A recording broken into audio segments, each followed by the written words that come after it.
if I were to say that our biggest failure in sports as a society, what it is the fact that we missed the opportunity to create excellent human beings beyond the game. We have focused so heavily on outcomes and results and on recruiting at 8 years old and on drafts and on, winning and all of these other things. We have focused so much on this cattle call system where the pyramid gets smaller and smaller at the top and fewer people make it to the top. We were so focused on that we missed the opportunity to say there are 25 million children sporting, and only 1% of them are going to make it to the highest echelon. But those other 99%, we have an opportunity to shape them into amazing human beings, and they'll go off and be teachers and doctors and lawyers and congresspeople, and it didn't matter what role they were in. Like, they're going to go off and be excellent at whatever role they choose in life because we instilled in them those values and those life skills and that the positive behaviors at a very young age, because we focused less on whether this kid was going to play in college or pros and more on what can I do for this kid for when they step off my field and leave me. That's where we failed in the sports world. That is the one place where most kids participate at such a high level that we had a chance to actually shape entire generations and how they behaved beyond the game. And we didn't. And then when people complain about, oh, well, in business this, or, oh, we're struggling with this and we're struggling to find solid employees and we're struggling to find people and we've got mental health issues. Well, we blew it. The mental health issues are because we didn't do anything to help people cope when they were young. Workforce, we blew it. We had a chance to create an excellent workforce when they were playing for us when we were coaches. Welcome, everyone, to Living the Next Chapter. The coach is here today, and we're going to be doing some reps. We're all going to be doing some sprints. We got a lot of things going on today, and Coach is going to put us through our paces today. Coach Reed Maltbie is with me today. I'm so happy to have you here on the podcast. Welcome, Coach. Good to have you here. I'm excited to be here, and I promise I won't make you do any push-ups or sprints. Do you have your whistle handy just in case things get out of hand? My dad was brilliant with his whistle. He'd whistle and I could hear him from miles away. As a kid, they tell you don't come home till the streetlights come on, and he'd whistle. We'd be in the woods and I could hear it. And anytime I was playing sports, I'd hear that whistle and knew he was watching, but I could never whistle. So I was always just a bring it in or freeze and hope they could hear me. Okay.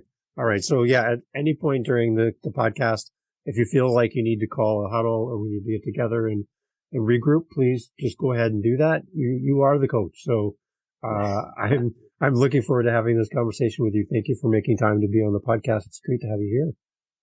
It's great to be here. I'm excited to talk to you. Excellent. So let everybody know where you are in the world. I like starting with that first. Sure. San Diego, California. Beautiful. How's the weather today? You're good? It is sunny and probably will be up to maybe 70 today, which is pretty average for us. Well, compared to Canada, I'm jealous, and I'm happy to hear that you're in a great place. Can we jump in a little bit about your background? I'd love to to know your coaching journey. That's interesting to me. And then we're going to switch gears and maybe go more into your author journey. But I'd like to kind of establish that kind of background as well. It'd be great to start off with that. Well, I started coaching very early. I started at 16 years old. My mentor, one of my best mentors, Paul Rockwood, was my coach at the time. And he said, Reed, I want you to, he was looking for a coach to coach a U8 boys team. And he said, Reed, I want you to think about coaching because it'll change your life. It'll change the way you see the sport. I was a soccer player. And so I started at 16 and he wasn't kidding. Coaching and playing at the same time really changed how I approached the game. And it wasn't just how I approached the game as a player, but then how I approached the game as from a strategic standpoint as a coach myself. Being able to be in both sets of shoes at the same time really changed my interactions with athletes around me as I continued to evolve my coaching. I coached as a hobby all through college. I even actually was coaching our college club team while I was playing at Davidson. And then out of college, I continued to coach. I thought I was going to be a coach for a living. So I went and got a master's in sports psychology right after my undergraduate degree. I took a 1-year gap, was a ski bum in Utah, and then went for my master's. I did my master's in sports psychology and then went to be a ski bum. Sorry. And thought I was going to be a coach. And I think that year gap sort of derailed me from going into coaching full time. So I became a full time, employee in corporate world. And coaching was always a hobby. Then when I got married, my wife said, that's where you're most passionate. She says, you light up on days when you have to coach. She said, you're a different human being when you're on the field. She called me the Hoppy Bunny because when I got out on the field, there was just so much energy coming off of me. And I just loved being out there. And it was my milieu. Mm-hmm. And so she talked me into going back and getting a master's in early childhood education. So now I have 2 master's degrees and I'm coaching and part-time at this point. And she asked the big question, what if? What if you could coach full-time? What if this could be your job? What would that be like? And so I chased down that what if and became a coach full-time, started running clubs. And so my career has since evolved. I've been a director of coaching. I've been an executive director of soccer clubs. I've been an executive director of Soccer Shots, which is a child's first soccer experience. So it's a pay for service, but we go into schools, we go into parks, we work with kids ages 2 to 9. And the concept is that we were more development experts than we were coaches. We talked about child development experts who use soccer as the vehicle. And so we really focused in on values and functional movement patterns and socialization and social emotional learning, all of that. And then in 2015, I did a TEDx because, again, my wife said, hey, the world needs to hear your message. So she again was the one sort of supporting me in along the journey. And so I did a TEDx on the power of a coach's words. And that put me in a completely different world now where I started coaching coaches and coaching organizations on what do the best coaching environments look like and what are the best communication patterns used with athletes and building mental toughness in our athletes and developing, morally upright athletes. So we start talking about the beyond the game. It's not just the skills that we're teaching at that time with our athletes, but it's the words we use and it's the value system that we instill in our players that really is our gift to them. And so what are we doing for athletes beyond the game? And that's where we are in the journey now is I'm still trying to share everything that I've learned over my career with others so that we can create an even better environment for the next generation. Beautiful. I know, like for my youngest son, he loved soccer from when he was really small, and he had the biggest smile on his face when coach would put him out to play, and he would just tear up and down that field. And he got to the point where in the game there, he scored too many goals and he wasn't allowed to score anymore. So he had to pass every time. But he just loved it. And to see coaches who in that situation are volunteering their time, and pouring into my son and the other kids on the team, it takes a special person to coach and to care beyond the game, and that's what I picked up on as a parent on the sidelines, cheering my kids on and cheering the team on, is that coach cared about everybody. And when I watched your TEDx talk and you had your son on there with you and you come tearing onto the stage, I'm going to put a link in the show notes because everybody's got to go watch it. I'm like, what is going on here? I'm like, this is not how it's supposed to be. And when you did that, you caught me off guard. So good job. Great way to start a TEDx talk, by the way. But yeah, you caught me off guard because that is the opposite of what I saw in my son's coaches. And, is there only like 2 kinds of coaches, the loving, supportive, caring coach and the coach that's like all over you and hard? Is that kind of the 2 dichotomies to a coach, or is there more to it that you see? I think in the beginning, for me, it felt like it was very black and white. You were either that screaming hard, varsity blues coach, or you were, the other side of the ball there. But as I started working with more and more organizations and coaches and started talking to more people, I realized that it's a spectrum.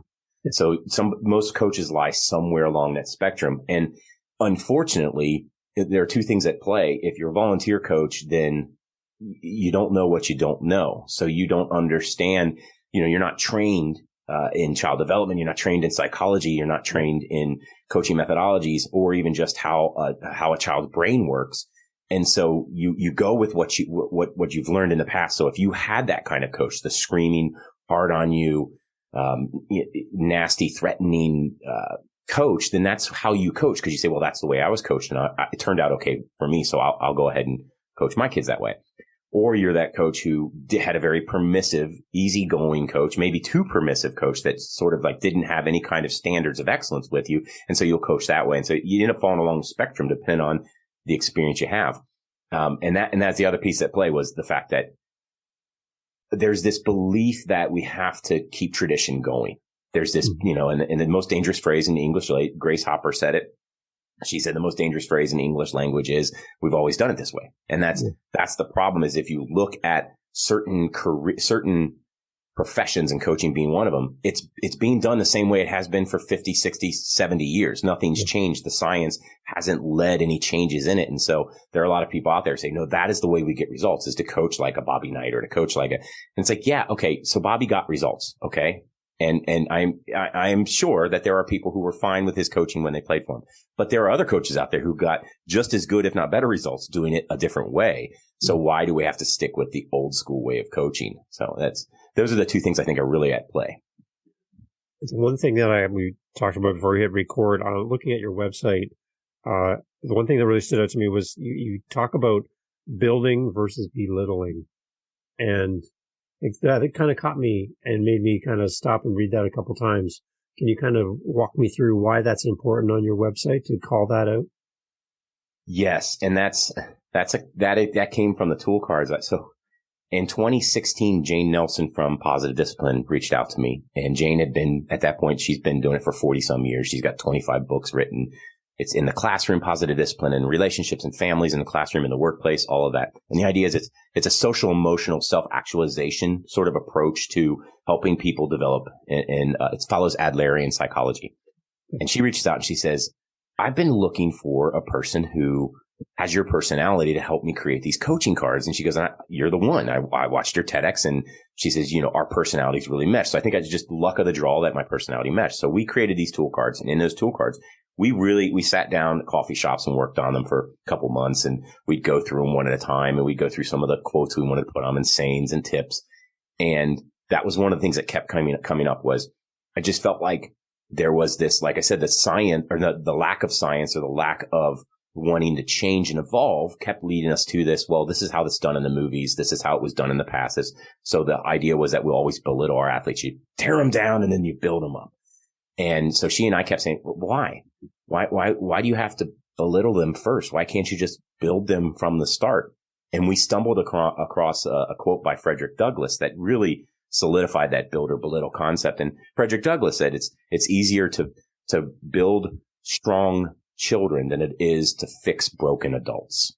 And that really struck with me, is it's like, if that method of breaking people down before, and I know it works in certain professions, I don't doubt it works, but with the general population, with our children that aren't going into some kind of tactical, special forces or anything like that, they're not going into these extremely high stress, very dangerous situations. So they may need that kind of resilience training. If it's just our general population of children, do we have to tear them down first? Why can't we? Why would we want to break them and then try to fix them? And of course, doing research for my TEDx, I'd come across Mark Robert Waldman, who talks about that. Anybody who suffers from chronic verbal abuse, they have brain damage. They have actual changes in the structure of the brain similar to somebody who's struggled from chronic physical abuse. So verbal abuse and physical abuse to the brain are the same thing. So we're causing brain damage, and we're causing potential damage to the brains of our children, to the structures, the inner structures of the body, and to their mental well-being by tearing them down. And so the more Jane and I talked about it, we said, why? There's just no need to belittle people. We can build them from the start. And then, like Frederick Douglass said, we have these very strong humans who never had to be fixed. And that always bothered me when a parent would come to me and say, hey, I'm putting my kid in your camp this week. Can you help her? Because her last coach really tore her down, and I want you to fix her. Why do we need coaches to fix children? Why can't we just build them strong in the first place? Okay, so a little divergent from what we're talking about in taking us off the field for a second. One thing that I've been wrestling with from a podcasting side of point of view is there's a very popular TV show. There's 3 judges, and they judge musical talent. You come on the show, I think everybody knows what I'm talking about. And in the beginning, first few episodes, people are laughed off the stage, told they're not good enough. They leave crying on the hallway to their family, and they're judged for their lack of talent or lack of preparation, whatever that is, right? And they're mocked, basically. And they're torn down, punched down, basically. And then you compare that, there's another TV show similar, but they have 4 coaches. And in this show, the alternative is, even if you don't make it through and you're not ready, no one talks down to you. Nobody puts you down or makes you feel unworthy or stupid. They give you great feedback and encourage you to come back when you're ready. So I see a difference between a judge and a coach on those 2 television reality shows. And I just take that back onto the field again. Do you see a difference in coaching between a judge and a coach? Is there a difference there from your point of view? Yes. And it comes down to, I talked with BJ Stanley, a good friend of mine who wrote a book back in like 2012 about this. There's a difference between joystick coaching children. The judges want things done their way. They want it. They want to be in control of it. They want the children, or they want their charges to act a certain way, and they want the results to be their way. It's about their control. The coach is the guide. Like, this isn't my journey anymore. I'm not here to judge because I'm not here to joystick you. I've played my games. Like, this is your journey now. I'm here to guide you. I'm here to help you. And I'll drive the vehicle. If you want me to drive the vehicle, I'll help navigate if you want me to help navigate. But you've got to take that journey and explore it for yourself. And that's what you see in those shows is the judge. I'm trying to not say any show names or anything. Yeah. I guess if you switch to the cooking shows, there are some cooking shows out there where the chefs are so good at building up, and they know that they are experts. They know what they bring to the table. So there is no need for them to impose their will upon these chefs. They're trying to bring out the greatness of these chefs they're working with. I was just watching a show, The Next Level Chef, and it's got 3 judges. And each of the judges has a different personality, and they're hard on their competitors at times, but they tell them, I'm hard on you because I know you have so much potential. And they're demanding, they're not demeaning. And that's the big difference. I guess that's where I was going. Okay. Yeah. A judge is demeaning. In that first one you're talking about, when they're laughing at him and making fun of him and saying your song is rubbish, they're demeaning that person. Whereas when you look at the one where they're coaching them, they're not demeaning, they're demanding excellence out of them. They're helping bring out that excellence. And so that to me is, I think, where the difference is. I was trying to tread around mentioning names. Yeah, I know, right? But when you came bolting out for your TEDx talk, I flashed to that scene and just the look of fear, right? And I know it's your son with you, working with you on the stage. A little spoiler alert there, but the fact that you just come bounding out onto the stage and you're all up in his face, and I felt that feeling of demeaning or an adult over a child power dynamic thing happening on that stage in that moment. And I just didn't feel like if I was that student that I would be receptive to that kind of feedback. Right. And I just fear that whether you're a coach on the field leading a team or a parent, right, you kind of come across that way with good intentions, you think, but the mode of how you're operating is not successful and not leading you to the results you want.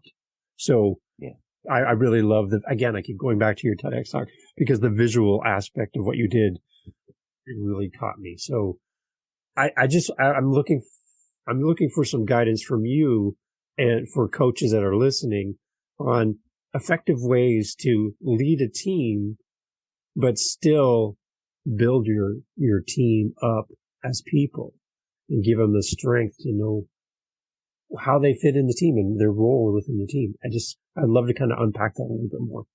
Oh, sure. And so the first thing, just referring to the TEDx, unfortunately, that I was mimicking coaches that I'd seen. That's why I did the TEDx. Is my wife is like, you come home every day and you talk about how you see, it's not all of them, but you see certain coaches behaving this way, and it just breaks your heart, and you feel like there's a different way that it could be done. And so that's an example that really happened. And a couple of coaches that know me personally were a little upset that I did that. Whoa, we're turning your back on the brotherhood. What brotherhood? I'm not here for you.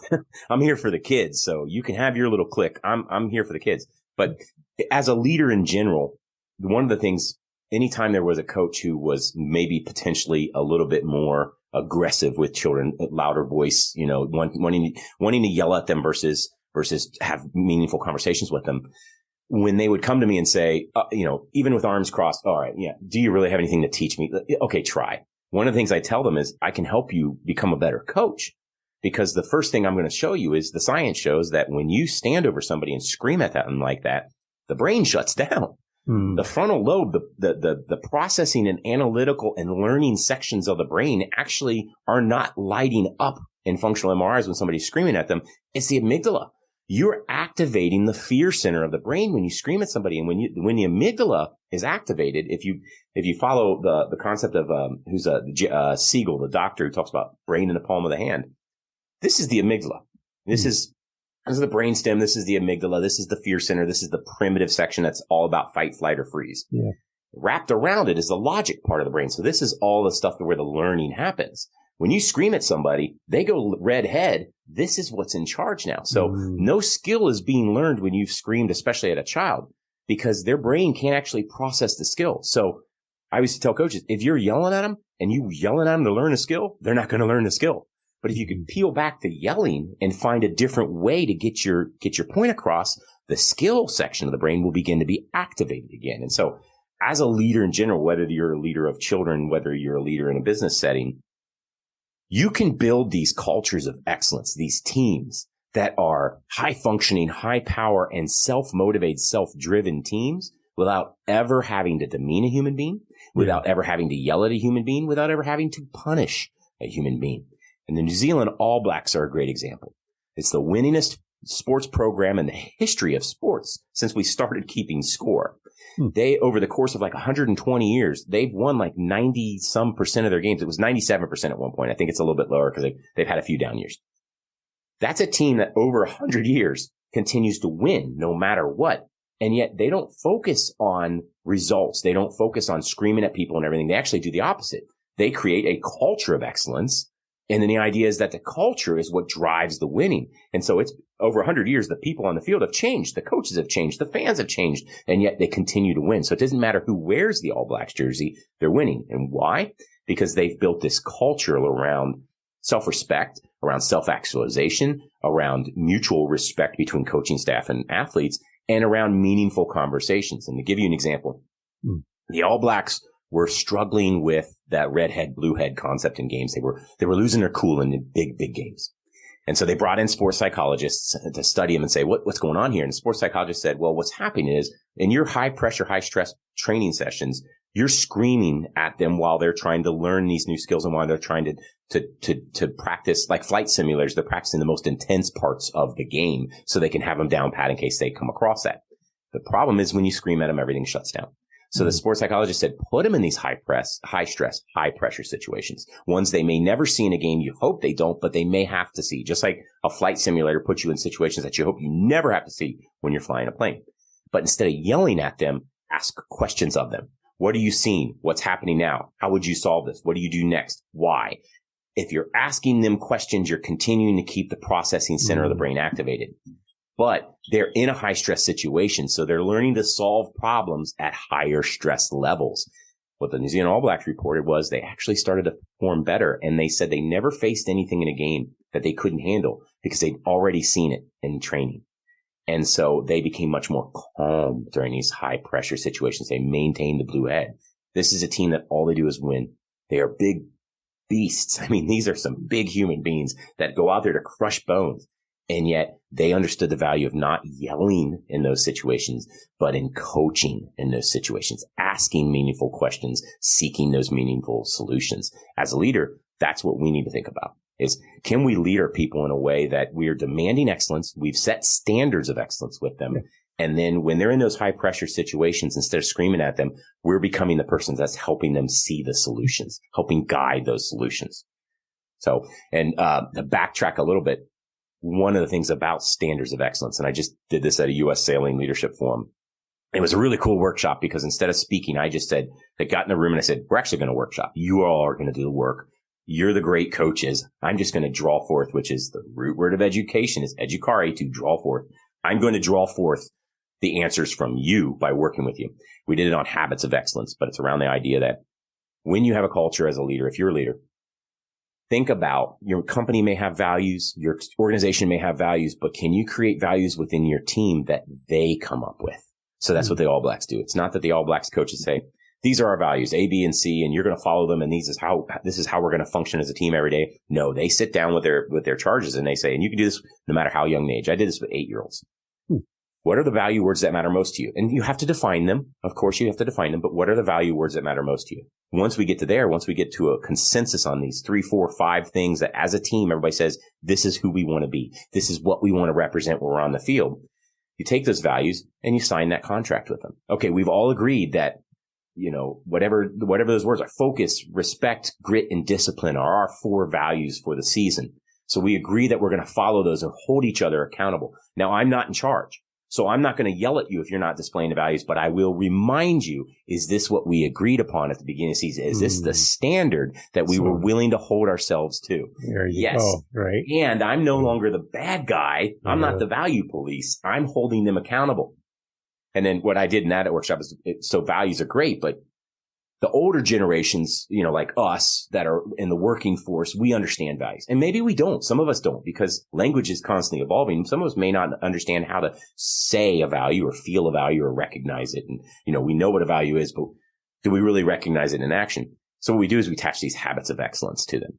So as a leader, I sit down. I've created my values with my team. I take a little bit more time. And this is the part that gets a lot of people. It's work. I don't have time to work on values. I don't have time to do this. Do you have time when your whole team implodes? Do you have time when your employees start leaving, when you've invested a bunch of time and money in them and they leave because they don't want to be a part of the toxic culture? Do you have time when your bottom line is struggling because of customer service issues or output or productivity issues? Yes, you have time to work on the culture of excellence now and every day you wake up. It's something you work on every day. But anyway, I digress. So you've got these values. For almost everybody, we need to turn a core value into a core behavior. And that's where the New Zealand All Blacks do it so well. They have values. All of us have values. All of us put them on our website. But the New Zealand All Blacks live it. Every day they manifest it. They live those values. You can watch them in a training session and say, I know exactly what their values are by the way they behave. One of theirs is sweep the sheds. Guess what? Doesn't matter where they are in the world. Doesn't matter if it's the biggest game, the World Cup, or if it's just a training session in Orlando, Florida, and people in Florida don't even know who the All Blacks are because they're from New Zealand. They're still going to go in and clean up that locker room and leave it spotless as if they'd never been there. That's a value they have. And so that's one of the things that we work on with our teams is create these values as a team so they own it and they have the accountability. And then we attach these habits of excellence so they know every day how to display that value. And I'll give you an example. Working with Star Soccer Club in Cincinnati, and you've got, ages 5 all the way up to 18 in our club. The 18-year-olds get it. Hey, what's gratitude? And they can tell you exactly what's gratitude. But what we did with our club is we agreed as a club what the values were. Then we as a club agreed on what the habits of excellence would look like. And then our coaches taught the habits of excellence on a regular basis and would remind them. And again, I said it's daily. Daily, they'd show up at practice and coaches would randomly say, what's gratitude? And everybody can answer it. You could walk up to an 8-year-old in our club and say, what is gratitude? And they would say, oh, we're thankful for the things that the people do for us. Okay. What does it look like? Oh, we always thank our parents after every game. That's the habit of excellence. Ask an 8-year-old what gratitude is. They can't tell you unless you've defined it with this habit of excellence. And now our kids are living it. And we were getting phone calls and people, emails from people saying, we want to be a part of your club because we watched them play this weekend. And they did so much joy and they're so happy. And they had such great values as a team across the board, even the way the parents behaved. We want to be a part of your club. We knew we were onto something when we got those kinds of emails. That's transformative. That's what I love. That takes it off the field and into everyday life, right? That's something you talked about that helps these kids turn into great adults. What a great base. I love that. If I were to say that our biggest failure in sports as a society, what it is the fact that we missed the opportunity to create excellent human beings beyond the game. We have focused so heavily on outcomes and results and on recruiting at 8 years old and on drafts and on, winning and all of these other things. We have focused so much on this cattle call system where the pyramid gets smaller and smaller at the top and fewer people make it to the top. We were so focused on that we missed the opportunity to say there are 25 million children sporting. and only 1% of them are going to make it to the highest echelon. Yeah. But those other 99%, we have an opportunity to shape them into amazing human beings, and they'll go off and be teachers and doctors and lawyers and congresspeople. And it didn't matter what role they were in. Like, they're going to go off and be excellent at whatever role they choose in life, because we instilled in them those values and those life skills and that the positive behaviors at a very young age, because we focused less on whether this kid was going to play in college or pros, and more on what can I do for this kid for when they step off my field and leave me. That's where we failed in the sports world.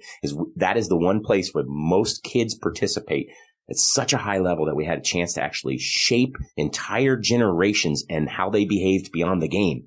And we didn't. And then when people complain about, oh, well, in business this, or, oh, we're struggling with this, and we're struggling to find solid employees, and we're struggling to find people, and we've got mental health issues. Well, we blew it. The mental health issues are because we didn't do anything to help people cope when they were young. Yeah. Workforce, we blew it. We had a chance to create an excellent workforce when they were playing for us when we were coaches. Mm-hmm. And I love the visual too on your TEDx. Again, I keep going back to that, but asking the audience about if they had ever been in youth sports, and the hands going up in the room, right?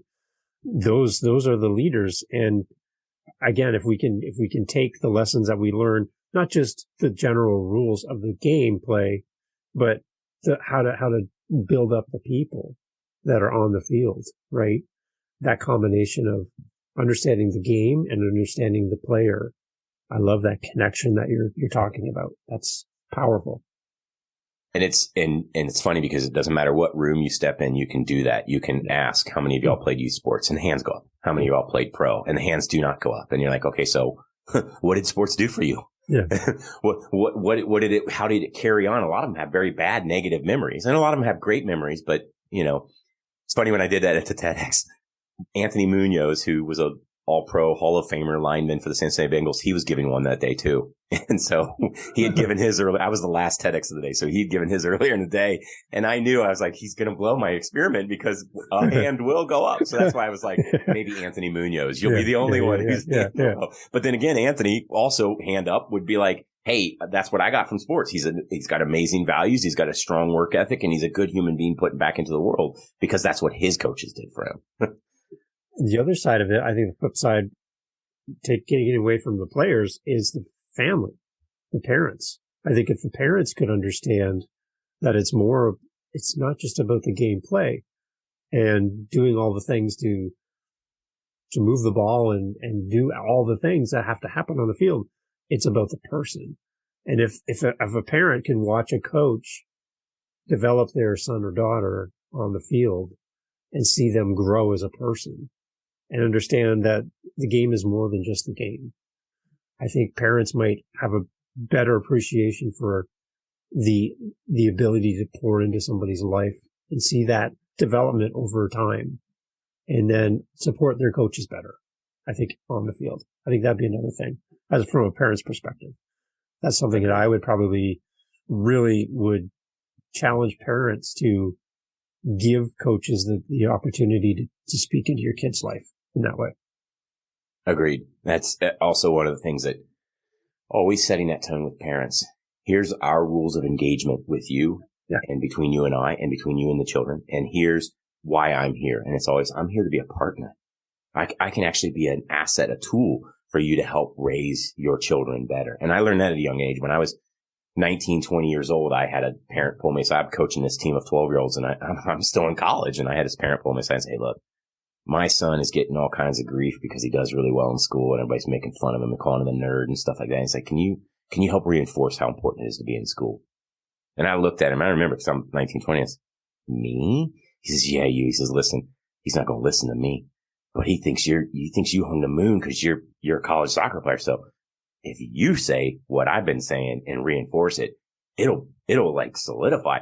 He was right. And that became a weapon of mine. Moving forward, it was always like, parents, what do you want me to do? What values do you want me to reinforce with you kids? What things do you want me to say? Okay. At the same time, if I'm going to do that, do you mind reinforcing what I'm telling them when you're sitting around the dinner table? Instead of saying, oh, coach is an idiot and should be playing so-and-so and goal, would you reinforce the kind of stuff I'm saying? And so it was like, the thing is we've got a couple issues. We've got one, the coaching, if you go into a room full of coaches, and I've done it, Do the raise your hand things again.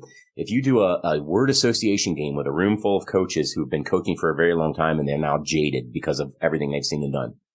If you say, I'm going to play a word association game, and when I say this word, I want you to yell out the first word that comes to your mind. I give them a second, I pause, I let them collect themselves, and then I say parents. You'll hear problems, issues, get rid of them, and sports would be better if there were no, like those are the responses I get. Why? Not because coaches dislike parents, but because we've created this situation of us versus them, and we've created youth sports follows the marketing playbook to a T. Like if you follow some of the greatest marketers of all time, create an enemy, youth sports does that. The parents are the enemy, and the parents are thinking the coaches are the enemy. So youth sports has done a great job of creating, just like marketing would, create a problem. Parents are the problem. What's the solution? Do this. Like it follows the marketing playbook that you see every day in TV commercials. You know, the hero's arc of vanquishing your enemies. Yeah. Parents and coaches see each other as the enemies, and that's wrong. We should be working together. The other problem we have with parents, and again, it's the youth sports. You have to understand it's a multi-billion-dollar industry, and there are a lot of people making a lot of money off of youth sports. And there are a lot of people who don't like people like me because when I speak the truth, I threaten their income stream. But there has been a very, very, very strong thread of FOMO driven into the youth sports realm, fear of missing out. And that is an extremely strong marketing ploy. If somebody thinks they're missing out on something, they want nothing more than to do and pay whatever it takes to get that feeling, to get that, right? So we've made parents feel like they're missing out on their kids getting college scholarships, or that they're missing out on their kids, whatever, playing in national championships, or that, you know, those things. And because of that, parents will pay and do anything to get their kids to that point. Parents love their kids so much that when we tap that fear of missing out nerve, they'll do and say anything and everything for their kids, to the point that we have these crazy behaviors in parents. But what the problem is a lot of the experts are the ones stoking it, because they sit there and say, you're missing out. You have an opportunity. You need to do this. Your kid needs to be trained by a personal trainer starting at age 8, 3 times a week, all year round. No, they don't. Your kid needs to play soccer and only soccer 24/7 year round. No, they don't. Wayne Gretzky said his favorite time of year was when the weather changed, because he knew he was putting away one stick for the other. Bye-bye hockey stick. I'm getting out the lacrosse stick. Why was he such a great goal scorer? Because he said, I played hockey where the puck was on one plane, and then I turned around and played lacrosse where the ball ended up in other planes. He said, I just knew where the puck was going to be at all times because I played these different sports where the ball was in different planes, and I'd studied the people around me and how they moved. Like, he's the perfect example of don't put your kids in sports all the time. But the problem is, from a parent's point of view, and I don't blame them, we've created this really strong fear that they are failing their kids. They don't put them in sports 24/7. If they're not being recruited at 8 years old, if they're not with the right teams and programs and everything like that. And then we've made them dislike the industry of coaching to the point where we've got these behaviors happening. Yeah. This is fascinating conversation, by the way. I'm really enjoying this. Let's switch over to it gets me in trouble. Oh yeah, I love it. I love it. I can see that. Let's switch over to the book. You have a book coming out, a little bit about your author journey. What was the impetus, the beginning for you to start the book and share the message of the book with the world? How'd that all start? Yeah. Well, as you can tell, I'm opinionated and I love to share my opinions, and I'm not afraid to. And again, there's a lot of conversations that happen in my house and with my family that there's 3 voices we have. We have our public voice. We have our private but shared with those we love voice. And then we have our completely private voice we never share. Yeah. I have a very strong private shared with those we love voice. And my family kept urging me, yeah, but you've got to get your voice out there. That's why I did a TEDx. That's why I started traveling and speaking. So I'm sitting with my son, and I was doing, at the time, one of my most requested workshops was called Warriors Not Winners. And it was the idea that we're creating this winner mentality in our athletes versus creating this highly competitive, show up and compete at all times sort of mentality.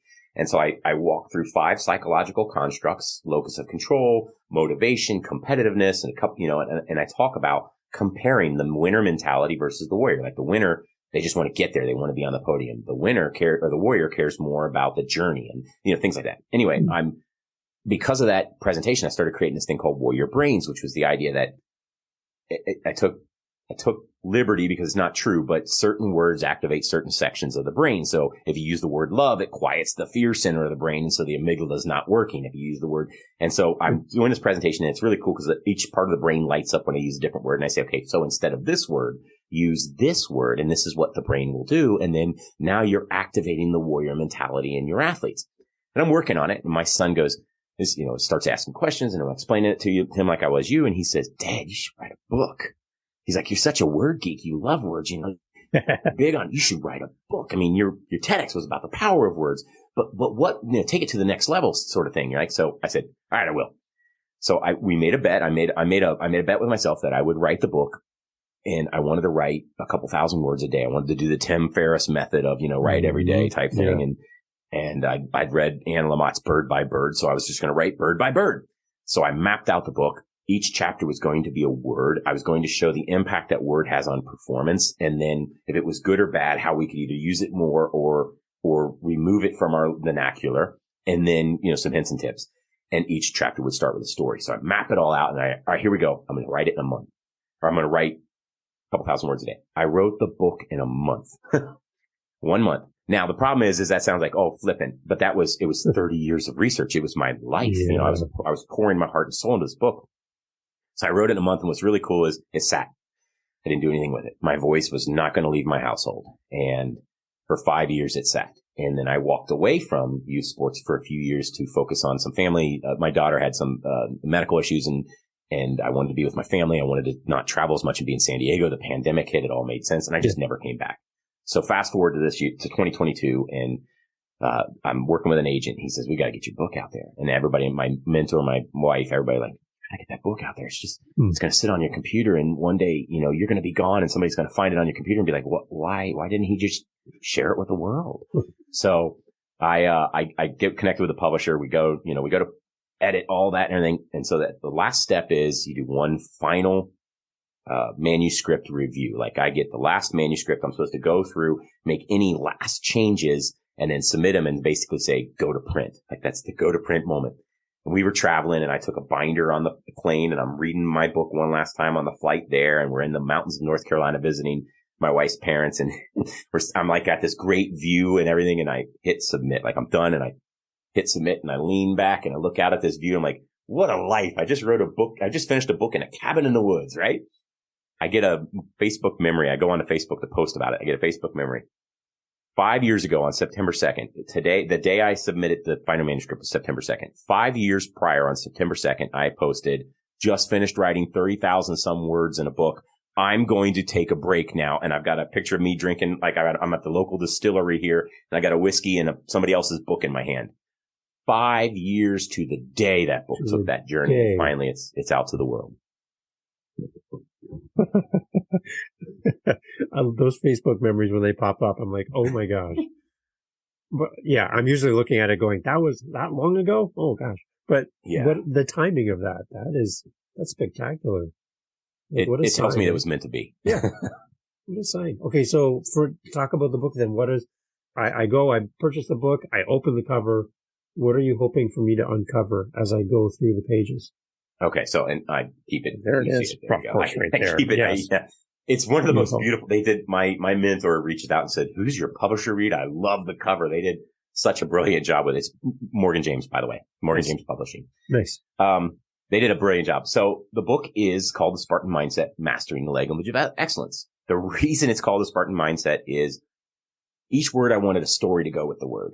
So it's like, I'm using the word next or yet's a great one. So how do I tell a story about yet? Well, Carol Dweck obviously used it in the TEDx. So it was pretty easy, but I found another great story about a coffee sales company. But the idea was I wanted to find a story where that word was used and that word actually had power in that story.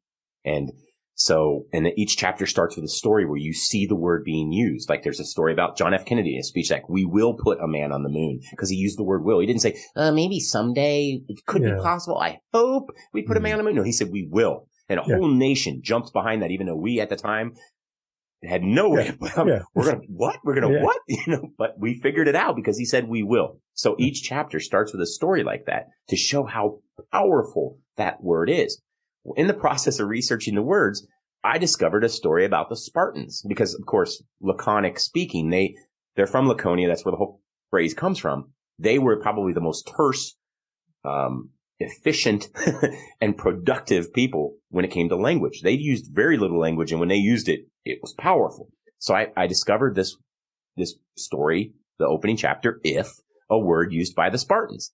Like, oh my gosh. So then I go down the rabbit hole of like, what other words did they use? What other things? And I find a second story, and I realized that the two stories bookended so well. They became the first and last chapter of the book. These two stories about how the Spartans used words to thwart entire wars. One word stopped a war. And I'm like, I've got to use that. So when I was presented to the publisher, and I was using things like, oh, it's the, every word this and the word this and the brain and the words, like, no. It's the Spartan mindset. If you're going to talk about the Spartans, it's the Spartan mindset. Like, that's all you're building. So the book is about building that Spartan mindset, being efficient with your words and understanding how powerful a single word can be in either inhibiting or prohibiting peak performance. And so the book's broken down into, there are power words. So some words we use are power words, and they actually help us perform better. There are peril words. Those are the words that when they use, they can completely derail a performance. Can't is a great word. Yeah. Like, that'll derail a performance. The moment somebody says, I can't, they're done. Like, they've already given their brain an excuse not to or try. And then there are what I call transformational words, which are those words that it's not about power and peril. They transform the moment and the people we're with. And love is one of the biggest ones. And from a coaching perspective, people really struggle with, you can't use love. But I'll tell you a story. John Wooden was publishing a book with a group years and years ago, and they got the final manuscript, submitted it to the publisher. The publisher loved it. They come up with a title, and the publisher reaches back out and says, it's 3 people writing the book, I believe. The publisher reaches back out and says, well, we can't publish this book with the current title. And they said, why? And the publisher said, well, because it has the word love in it. And this is sports and coaches, and we just don't feel like that's an appropriate word to use when you're working with athletes. And so they did the rock, scissors, paper. Who's going to call John Wooden and tell him? So they reach out to John. And, the person telling the story actually was one of the authors of the book. And he says, we reach out to John, and he says, and we say, hey, the publisher doesn't want to use the book because it has love in it. And John Wooden says, well, then take my name off the book because that's how I've coached. That's like if John Wooden can use love when it comes to leading people and coaching people, then we can too. And the story I tell in there shows how powerful it is when you tell an athlete, I love to watch you play, or I love you whether you make this field goal or not. Like, my belief in you doesn't change whether you fail or succeed. And that's why love is such a transformational word. What a powerful thought for, again, all coaches, for parents, employers, anyone in any type of leadership role with a team, the community around you, to hear that word and to know that somebody genuinely does care about you beyond your task, your role, your position, your performance. Like, talk about an empowering, powerful way to motivate somebody and to encourage them to do great things. Like, I love this. This is powerful. I feel like love is the most powerful word in the English language, obviously, more love. It is the most powerful word. It can change a person's life. It can save a person's life. And I think about that. I think about all the athletes that if I didn't say the word, I showed them how much I cared about them, because I know that in the rough times in my life, knowing that I had people who loved and cared about me kept me going. So how many lives can we change or save just by being honest with people and telling them we care about them, especially in high performance situations? Look, we're going to go out there today and it's going to be a heck of a fight. Mm. And we're going to get bloody and we're going to get beaten and we may not win. And that's okay, because whether we win or lose, I love you. Or if you're using the Spartan language, you would say, we're going to win. Yeah. And if for some strange reason that doesn't happen, it won't change the fact that I love you. So yeah, you'll see in the book. And the nice thing is that the feedback I've been getting is it's framed like, and I meant it this way, but I didn't realize that people would notice it. It's framed in a way that you don't have to read it chronologically. You can jump from chapter to chapter, and each chapter is its own little universe. It's a story, how that word impacts performance in the brain, some of the science behind it, and then some personal stories filtered in there. and then obviously some hints and tips for that word. And so, we don't think intentionally enough about our language. Yeah. And that love is a great example. If I just taken 1 second to think about using that word, what would it have done for somebody's performance? And so as coaches, I always tell them, if you're scripting to the moment your training sessions from a skill and physical hardware perspective, a computer will not run if it's got a virus in the software. And the software for our athletes is their brain. So if you're going to focus that much on the hardware, you need to put some time into the code that you're writing in their brain. So if you're scripting your training sessions, I used to script exactly what I would say. Why? Because then when I got in games, all I had to do was say quick, short phrases or even single words. And because I taught around those words in training sessions, my athletes knew exactly what I meant. And it also triggered processes in the brain because those words were attached to the training session itself. State-dependent learning. So that's where I get geeky. Like language is that important. Yeah.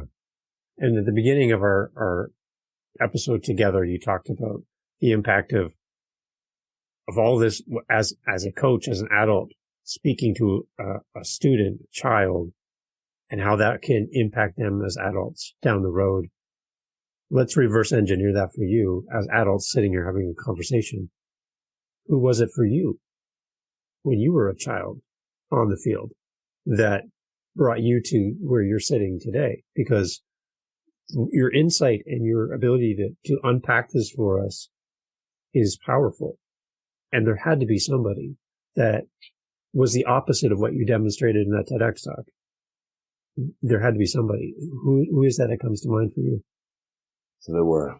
And fortunately for me, and they're in the acknowledgments, somebody said, you have a very thorough list of acknowledgments. There were a lot of coaches. My dad was my first coach. And he was that kind of person. Like he wasn't afraid to use powerful language in a very powerful and positive way. You know, he demanded excellence, but he always did it in such a way that you felt supported and loved. And then he coached with Donnie Paul Rockwood was another one. Paul was the coach that got me into coaching at 16. And one of his words is in the book, unlucky. He's the first person who ever taught me the word unlucky. And in the soccer realm, if you want to polarize a room of people, use the word unlucky, because half of them were like, it's a cool word. And the other half are like, I hate that word. Nick Levitt from the FA. And I know Nick, we've interacted over the years and we've had conversations. We've been on podcasts together, and Nick was like, oh, I hate that word. You know, cause somebody said Reed used unlucky in his book, and he's like, I hate that word. Was it really unlucky, or did you just fail the skill? But it was the way that Coach Rockwood used it with us. For him, unlucky was don't worry about it. Move on. Don't dwell on this. You can't go back and change the past. You cannot control that. You can control how you react to it. And so his unlucky was like a blow it out and move on type of thing, like Fido, drive on. Yeah. And so, and then he taught me how to use it, like the word dude, where you can use it in different scenarios. You know, it's like, is there a guy in the closet? Dude. Or you ate my last cookie, dude. And so unlucky became that word for us in coaching. It was a Swiss Army knife for me because of Coach Rockwood. And so, yeah, I would use it where a ref would make a bad call, and I'd look at the ref and I'd look at my players and I'd go, oh, unlucky, you know, and it told the ref, I saw the call. You owe me one in the future, but I'm not going to yell at you now. And I told my players, hey, I acknowledge it. You don't need to come over and complain. I saw it too, but what can we do about it, guys? So, yeah, my dad and Paul Rockwood were huge in shaping my life as a human being. And like I said, I try to acknowledge as many as I can in the book, because there were so many others who poured into me. And I did have some examples of the opposite. I had some examples of the coaches, like the one in the TEDx. And the nice thing was juxtaposing that TEDx type, the one from my TEDx talk, with my dad, was such a powerful moment for me, because what it taught me was I don't want to be like that person when I work with my athletes. Or I was still able to take something away from those coaches. It was how not to. It's like, you know, how not to make a light bulb, how not to coach. Mm-hmm. That's, you know, and I also knew then, because I knew kids who react. I played for a coach like that, and other players loved them, and they got results, and they were like, well, what's wrong with you? Why? You know, like, he pits us against each other. You know, it's just, and I got to learn that was not how I like to be coached. And so I didn't react well to that type of coach for my TEDx talk. It didn't do anything for me. So what it taught me was it does for some people apparently. So then as a coach, I have to realize that I may have to adjust my coaching style. I can't do a one size fits all coaching. I can't stand in front of a group of 20 athletes and think that they're all going to react the exact same to everything I do and say. So I've actually got to individualize my coaching to the single person standing in front of me. I have to coach each and every athlete in their own unique way. That's a scary thought for a lot of leaders because that means you have to invest so much more time and energy, but you don't. Once you invest a little bit of time and energy in the beginning to get to know your people and to get to create that strong connection before correction, my friend, the more you connect with them, the much easier it is to correct the course along the way and the easier it is to lead them when they are connected with you. Yeah. So the moment that book arrived on your doorstep and you opened the box and pulled it out for the first time, just take me there. How's that feel? Scared to death. Really? Okay. Yeah, it's two feelings. I was giddy. I opened the box and my wife was laughing. So I'm like, oh my gosh, my books are, look at it. Look at it. It's gorgeous. Like, there's no taking it back. It's got my name on the cover. I mean, I'm done for. People will know I wrote this. Yeah. And then the second thought, I was just, and it was more of, because it is, I just had somebody, I gave him a copy. I was at a thing this weekend and I gave a copy of my book to somebody and they reached out and said, I can tell you put your heart and soul in it. And that was more of the elation was the fact that this book is my heart and soul. One of the people that wrote a testimonial, Joel Franco, said, I could hear you talking when I read the book. This is you, Reed. If anybody's ever met you, this book is you. You can hear your voice.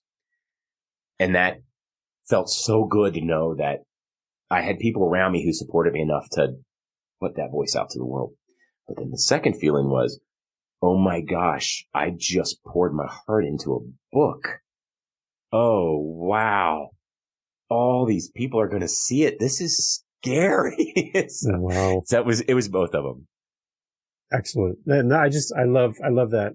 I love when an author holds up the book on camera, by the way. That's just very nice. So please, you can do that anytime you wish. But, it's exciting to follow the journey and to see at the beginning now, the book's coming soon, to see the doors that are going to be opening in the future because you have a book, right? The chances to get up and speak and share your message, help coaches, help students, help parents, help those as we build the next generation and do things the right way. And I think this book is really going to help a lot of people to make good choices and find a path that's going to work best from a coaching perspective. I think this is something that's going to help a lot of people. I appreciate it. Thank you. Yeah, the one thing that my mentor kept saying, Jane Nelson, my most recent mentor, the positive discipline, she kept saying, Reed, because I thought about just walking away for good. And she said, Reed, you can't do that. She says, I've listened to you speak enough and I've read your work and we did the cards together and she got to read the book and she's like, your message isn't just about sports. She's like, you're walking away from the opportunity to have an impact. Cause I talk about scale with her and she's like, you got into doing what you're doing because you could coach a team of 10 kids or you could coach 100 coaches who each would go teach a team of 10 kids. And so you knew you could scale your impact. And she's like, this book is more than sports. She goes, this applies to the classroom. It applies to parenting. It applies to the business world. It applies to, she's like, so if you don't put this book out there, then you'll miss the opportunity to scale your message and your impact beyond just youth athletes. And so I think that's the thing I'm most excited about is I feel like you said, I think this book, it's couched in a sports setting because that's what I know. You know what you know, but it really does cross over. And you can see for me, I'm not just an athlete. I'm not just a coach. I've done so many other things in my life that this book applies to all of those areas. And that's my hope is that, you're leading your team at your company and you pick up the book and you go, oh, wow, this is going to help me change my language and my interactions with the people in my book. That's what matters to me. I had a friend reach out and say, I am much more conscious of the words that come out of my mouth when I'm around my team these days. And they're like, and it's both weird and fun at the same time because I feel like I'm in full control of the relationship now because I'm shaping it with the words I use. And I'm like, yeah, yes. That's all I want to hear. Cause trust me, I'm doing it every day. I did it with you. I changed a word at one point. I was like, wait, let me use a different word there. I do it with my kids and my wife and everybody else every day. I'll say something. I go, wait, I said that wrong. Let me rephrase that, please. And one thing while you're talking, the one thing I heard somebody say this a while back, it talks about potential and being able to see impact in a life. The idea was you can cut open an apple and you can count the number of seeds in an apple, but you can't count the number of apples in a seed. And as you're coaching, right, you don't know the impact you're having with a one-on-one interaction with a during gameplay or off to the side of the field with some student, and you pouring into them in a complete different contrast to your TEDx talk. That moment can shape somebody's future for the rest of their life and then impact all of those people that will come across that person in the future, to the point of writing a book, coming on a podcast with some guy in Canada named Dave, and sharing your heart. That's the full picture, I think, of what you're trying to share with us. And I'm so honored to have you part of the podcast and to share this book with people. So, Coach, it's an honor for me. It's really good, great conversation. I really, really enjoy this. One thing you mentioned before we hit record was that you had a pre-order thing for our audience through your website. Can you share a little bit of details about that? Because we want to put that in the show notes as well. Yeah, sure. So if you go to the website, there's a section where it says pre-order, and it's at the bottom of it. But if you press the pre-order button, it takes you down there, and it talks about it. It's available now. It won't ship until April 18th, but my publisher said, and I checked, it's available. And I went to Target, I went to Barnes & Noble, I went to Books A Million, Booktopia, Bookshop, you name it. All Waterstones, Indigo Books, they all are carrying it. So it doesn't matter. Indigo's in Canada, Waterstones in Europe, Booktopia's in Australia. It doesn't matter where you go. It's available. It's available at all your favorite retailers. But if you buy it now, because it's already available, it won't ship until the 18th. And I feel badly because I know people like to get their hands on something right away. So what I'm doing is, if you buy the book now, I've got a pre-order campaign going. I've got ebook codes, so I can give you an ebook code so you can access it now before you read it. And I'm going to do a webinar. I'm going to do I don't know if I'll do them before the release of the book, but I've got some cool bonuses for anybody that pre-orders, including a webinar. And so all the pre-order bonuses are listed there. And I'm also going to do a book study. That's the other thing I'll make available for people, is once the physical copy is out, I'm actually going to take I'm a geek. And so when I read books, I write in the margins and I underline. And my coolest thing is getting a used book and seeing somebody else's margin writing and then comparing what I've done. I'm going to do that. I'm actually going to read my own book as a third party as best I can. And then I'm going to take notes and margins and underline. And then I'm going to say, and then I'm going to do a video about each chapter of, this is why I wrote this chapter. And this is what I interpreted, and show the notes I took in the margins, so that somebody can actually do a book study with the author himself and kind of peel back my head. And here's the beauty. You're going to disagree with me on what you take away from chapters. And that's what makes it so cool, is when you have a differing opinion from what I interpreted the chapter to mean or do. And then it grows and evolves your own opinion about a certain word. And so that I'll do a book study as well, that anybody who pre-orders the book can get access to that book study for free. And then I'll also have a discount for future courses, because my first course coming out will be called The Language of Excellence. And I'm working on it now. Beautiful. And that's coachreed.com, correct? If they go to fullspartan.com. Fullspartan.com. Okay. Yeah. And I think it's at the bottom. I've got it at the bottom of my. Yeah, right there. Okay. Yeah. That is, you can find the book through coachreed.com, but I created a completely separite site for Full Spartan for the book. Perfect. We'll put that in the show notes, fullspartan.com. Coach Reed, thank you so much for a great conversation. I've learned a lot just by our interaction today. And I'm looking forward to getting my own copy of this book. I'll be sending it to you. Awesome. Thank you for being part of Living the Next Chapter. This is great. Everyone, please go check the show notes. All the information we talked about, all the links, everything will be there. Coach Reed, time to get out on the field. You got some gameplay coming up. Let's go. Oh, yes. I sure do. Thank you. Thank you.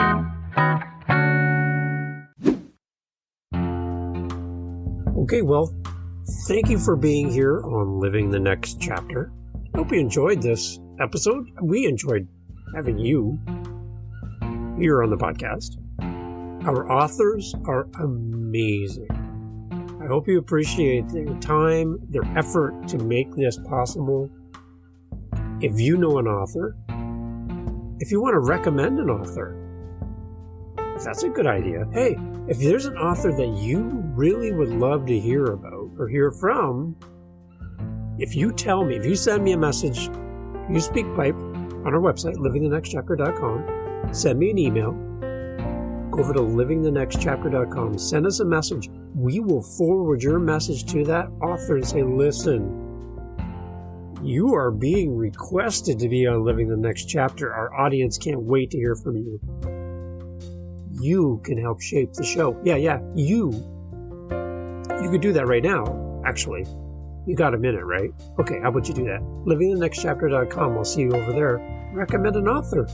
Yeah. See you. Thanks.